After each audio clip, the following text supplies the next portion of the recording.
Bonsoir à tous. Au cours d'un film documentaire dévoilé la semaine dernière à Rome, le pape François a désigné les homosexuels comme étant les enfants des dieux qui ont droit à une reconnaissance légale au niveau de l'État.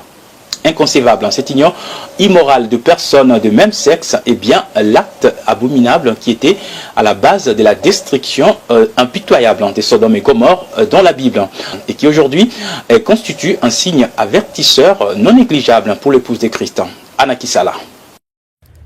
C'est la première fois dans l'histoire de l'Église catholique romaine qu'un pape plaide pour un acte homosexuel de solidarité.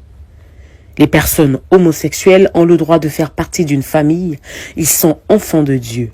Voilà les mots très abominables prononcés par le pape François dans un documentaire présenté mercredi à Rome, où il s'est dit d'accord à l'union civile pour les homosexuels.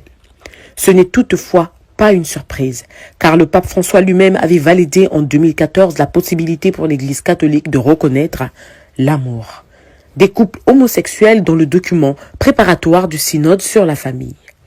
Mais cette perspective n'avait pas reçu un nombre suffisant de voix pour être reconnue comme une proposition synodale. Lorsqu'il était archevêque de Buenos Aires, le souverain pontife a soutenu l'union civile pour les couples homosexuels comme alternative au mariage religieux entre personnes du même sexe.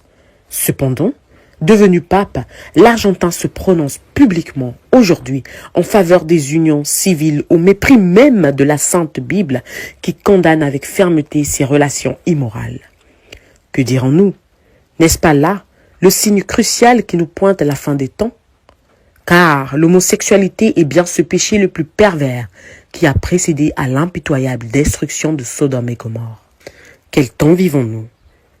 Levons la tête, car le jour de la rédemption est réellement proche.